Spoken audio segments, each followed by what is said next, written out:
So here we are in Braam. We ran across an art studio. And you know me, I love my art.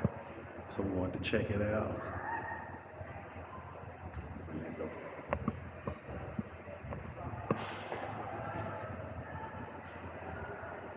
That's nice.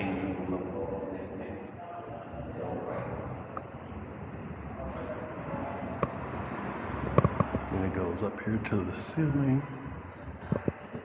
And let's go down with it.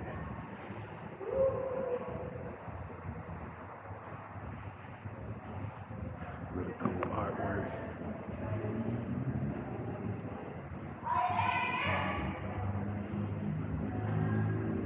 Somebody Nice. swimming, somebody can say they're climbing, somebody can say they're stretching up and out. That's the beautiful part. That's what I love about it. Yeah, because it's just a moment captured. And see, this shows all these people out here in the world talking about, oh, I'm not creative. Oh, I can't create content for YouTube or Instagram or Facebook. Literally, we're just walking around and we ran across this place and asked if it's okay if we film. Like,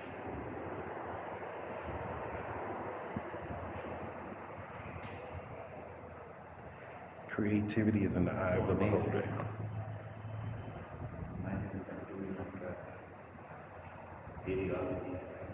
That's what I was thinking too. Right?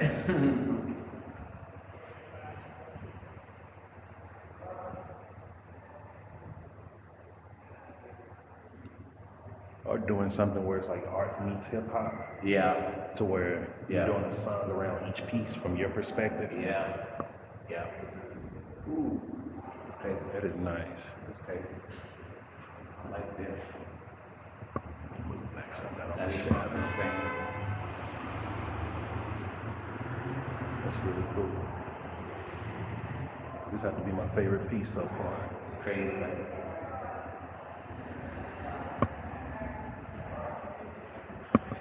This must be the same artist, right? Laredo, Ndidli. I'm saying that all wrong. Same artist?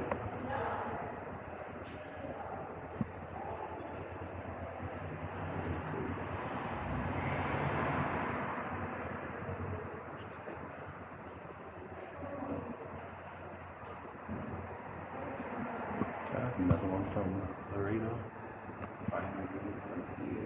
Not sure if you can see from the glare.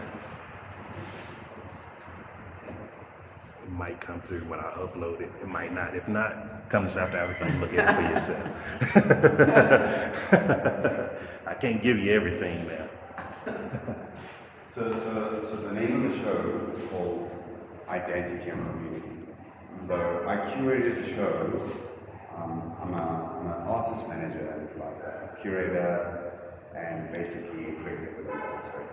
So my idea was to pick 3 artists that are just new, that people haven't heard of. Love it. And because I've done it before, and I've seen artists, what an opportunity like that does for artists. And it's worked out. Nice. And like the artist behind you, the other people, she's in her 3rd year of art school. Oh, wow. And one of the artists that I managed, who was at Shabala, I met her when she was in her 2nd year. But she had done an international solar exhibition when she was in her 4th year. Oh, wow. And she's the one I went about Basel with because she's showing there. And it's only her 1st year after graduation. So the idea is, how do you put artists in practice before they graduate? Because sometimes we tend to think that people need to be creative only after graduation and things like that. So that's Andy Wala. He's a photographer. He usually does street photography. This is very different for him because obviously this was a model. This was a person who was directing and stuff like that. But he's usually a person who just lingers in the space and creates content without people actually knowing that he's there. So this is very different for me because Oh, wow. it's like that. So the concept of identity and community is just how does one exist within a community, which is important. But the issue sometimes is that individual norms, beliefs, and understandings tend to clash with communal understanding of life. Take religion for example, and sexuality and things like that. But in as much as there are conflicts, there's certain things that we all enjoy. Yes. Right? You leave South Africa and go to Europe for 6 months, or you go to Amsterdam where you don't see as many black people. Blackness becomes community. Because when you walk after a full day without seeing a black guy, the first black guy you see, you kind of look at each other as if you say, I see you. You know what I mean? Yeah. That's a community aspect of it, because Braamfontein is community. This whole area is community.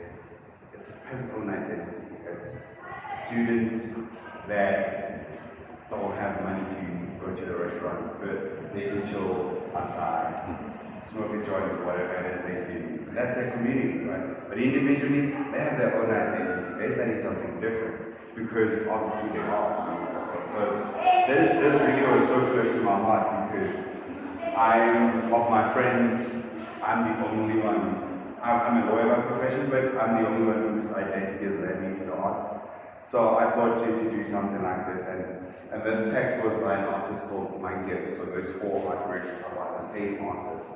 And so when I asked her, because she usually does a text on a piece of paper and stuff like that.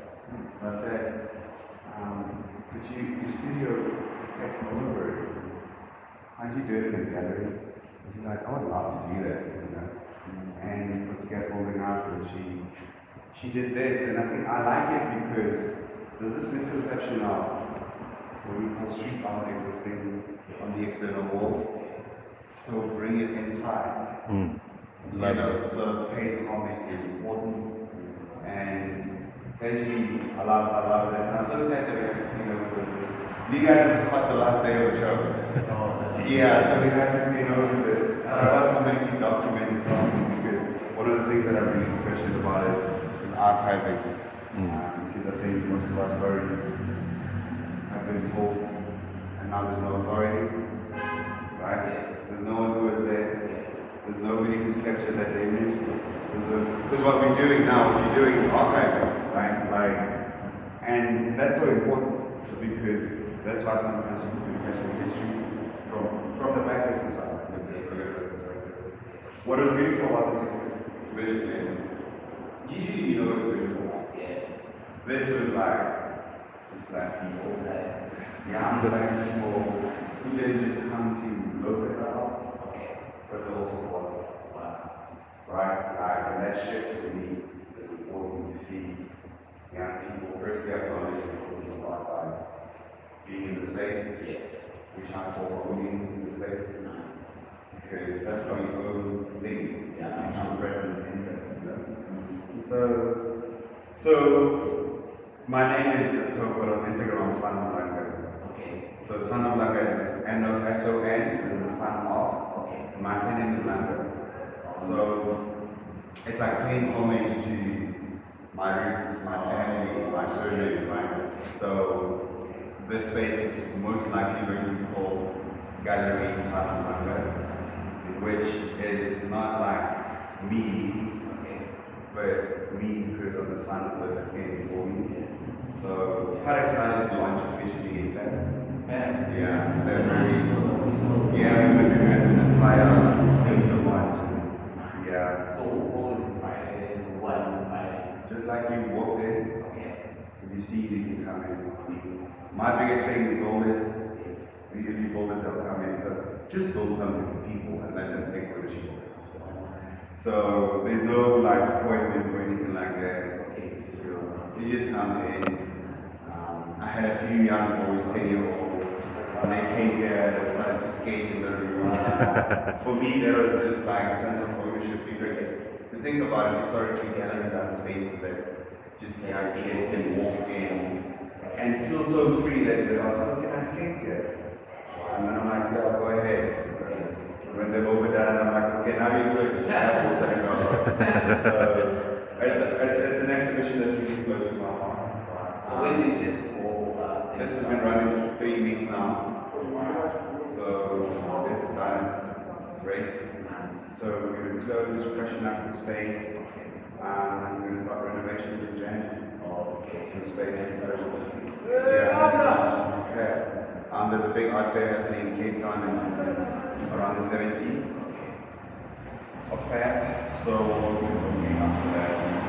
More toward the end of February, once everyone is back into the city again. And so, yeah. And I also just need to finish off some troubles and connect with other people. Just get ideas, just conversations like we do. Yeah. So thank you very much.